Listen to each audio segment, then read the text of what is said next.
Assalamualaikum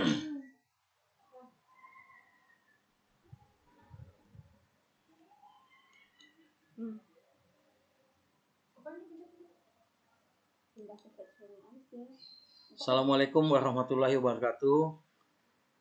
Baik saudara-saudara semuanya, kita akan menjelaskan mengenai pengantar taksonomi.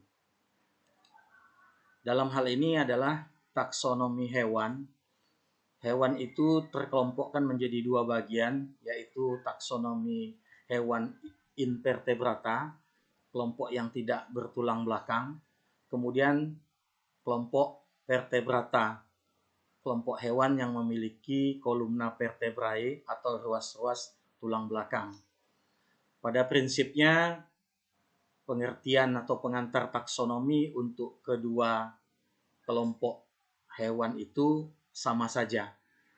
Dalam kajian ini kita akan membicarakan sejarah, kemudian aturan penamaan, dan mungkin pada kesempatan lain kita akan mengkaji klasifikasi. Baik, saudara-saudara, terminologi taksonomi itu berasal dari kata takson dan nomos. Mungkin saudara semuanya sudah mengenal dalam hierarki ada yang disebut dengan hierarki taksonomi. Kemudian nomos itu hukum, aturan. Jadi kalau diartikan taksonomi itu adalah hukum aturan. Siapa yang diatur? Itu pertanyaannya. Yang diatur adalah organisme dalam pengelompokannya, penamaannya, dalam klasifikasinya. Nah, oleh sebab itu, taksonomi itu tidak bisa dipisahkan dari kegiatan klasifikasi. Taksonomi berasal dari bahasa Yunani, takson dan nomos, taksis dan nomia, jadi pengaturan dan metode. Kemudian berkaitan dengan hewan yang sudah saya sampaikan tadi, ada dua kelompok besar. Yang pertama adalah invertebrata, yang kedua adalah vertebrata yang memiliki kolumna vertebrae. Nah, dalam kajian yang berbeda itu, untuk taksonomi kajiannya sama saja, yaitu mendeskripsikan organisme. Untuk mendeskripsikan tentu harus memahami karakter dari masing-masing organisme. Kemudian mengelompokkan. Jadi mengelompokkan itu adalah klasifikasi dan memberi nama organisme. Berikutnya, mengapa butuh nama atau mengapa butuh penamaan? Misalnya ada orang yang berteriak di pinggiran hutan, "Awas, hati-hati, ada binatang belang hitam kuning berkaki 4 dengan cakar yang tajam, pemakan daging." Nah, pernyataan ini terlalu panjang. Deskripsi dari hewan atau binatang yang dimaksud. Ternyata hewan yang dimaksud adalah harimau Sumatera, ya, Panthera tigris sumatranus. Jadi kalau ada seseorang yang memberitahu kepada temannya hewan ini sudah dekat dengan dia karena pernyataan terlalu panjang, mungkin sudah terjadi hal-hal yang tidak diinginkan. Berikutnya adalah pernyataan yang paling tepat karena nama sudah ada, makanya butuh nama atau penamaan. Maka teman tadi bisa menyampaikan, "Awas, hati-hati, ada harimau Sumatera." Apakah perlu penamaan? Jawabannya perlu. Ya, untuk mengenal. Burung yang ada di slide ini atau di gambar ini adalah burung murai batu. Ya. Banyak namanya, ada murai kampung, ada kacer, ada kucica, Nepi robin. Tapi namanya tadi diikat jadi satu nama ilmiah, ya, nama spesies yang berlaku secara internasional atau di mana-mana secara ilmiah, yaitu Copsychus saularis. Kemudian ini ada jawi, banteng, sapi, kau, ya, banyak nama, tapi diikat menjadi satu nama. Jadi kita butuh nama. Nah, khusus dalam kajian biologi, taksonomi tentu namanya adalah nama yang bersifat universal. Ya, kalau yang tadi kita sebut itu adalah local name atau nama-nama lokal. Jadi kita butuh nama untuk apa? Untuk memudahkan, dapat dimengerti banyak orang, kemudian dapat menggambarkan sifatnya.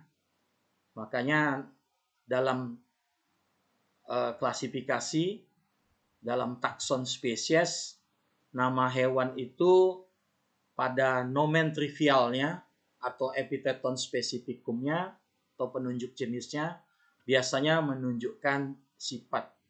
Misalnya Apis dorsata, asal katanya dari dorsal.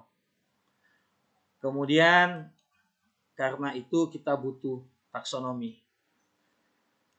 Berikutnya saudara-saudara, taksonomi itu kajian tentang provide scientific name for organism.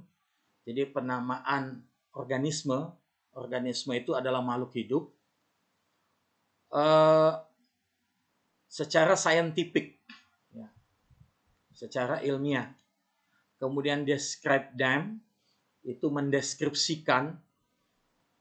Nah, deskripsi itu kalau umumnya mungkin Anda mengenal dengan ciri-ciri, ya, atau karakter. Nanti akan kita kaji dalam klasifikasi taksonomi yang modern. Dia menggunakan semua karakter, semua candra yang ada pada organisme itu. Nanti pada kesempatan lain akan kita bahas, termasuk aturan penulisan atau tata nama. Kemudian preserves collection of them. Collection, mengoleksi. Nah, ini kaitannya dengan banyak penelitian dalam bidang biologi. Itu bagaimana cara mengkoleksi, mengidentifikasi, ya, organisme yang ditemukan. Kemudian provide classification for the organism key for the identification and data of their distribution. Nah, jadi kajian distribusi ini sebetulnya menyangkut ekologi. Jadi organisme itu hidup di suatu tempat pada suatu habitat. Jika bicara habitat, kita bicara ekosistem. Kalau bicara ekosistem, pastilah bicara ekologi. Karena organisme itu hidup di suatu tempat. Nah, kajian menyangkut itu tentu akan dibahas lebih lanjut. Kemudian investigate their evolutionary history and consider their environmental adaptation. Mungkin kajian-kajian tentang hubungan evolusi dan adaptasi juga menyangkut dengan taksonomi. Nah, bagaimana sejarah taksonomi ini? Kita awali saja dengan pertanyaan kapan dimulai penamaan. Jadi penamaan itu kalau kita sebut kapan adanya taksonomi, mirip juga pertanyaannya dengan kapan dimulainya klasifikasi. Ya, yaitu sejak adanya manusia.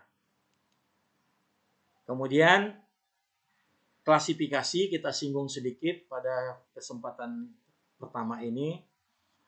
Mengapa organisme diklasifikasikan? Jawabannya simpel saja, karena organisme itu banyak. Organisme itu beraneka ragam. Ya. Nah, keragaman organisme itu, organisme yang banyak ini tentu perlu diberi nama. Ya. Apa tujuan utama klasifikasi? Tujuannya adalah untuk mempermudah mempelajari organisme dan untuk menunjukkan hubungan kekerabatannya atau relationship-nya. Nah, oleh sebab itu diperlukan klasifikasi. Kalau ditanya jawabannya simpel. Apa itu klasifikasi? Jawabannya adalah pengelompokan. Klasifikasi ada klasifikasi sederhana dan ada klasifikasi yang ilmiah. Kalau kita kelompokkan menjadi 2 kelompok. Nah, nanti bagaimana kaitannya klasifikasi dan taksonomi? Kemudian ada istilah sistematika dan aturan penulisan atau tata nama, kita akan bahas pada video berikutnya. Mungkin nanti akan kita kaji berkaitan dengan dasar-dasar klasifikasi. Demikian saja. Assalamualaikum warahmatullahi wabarakatuh.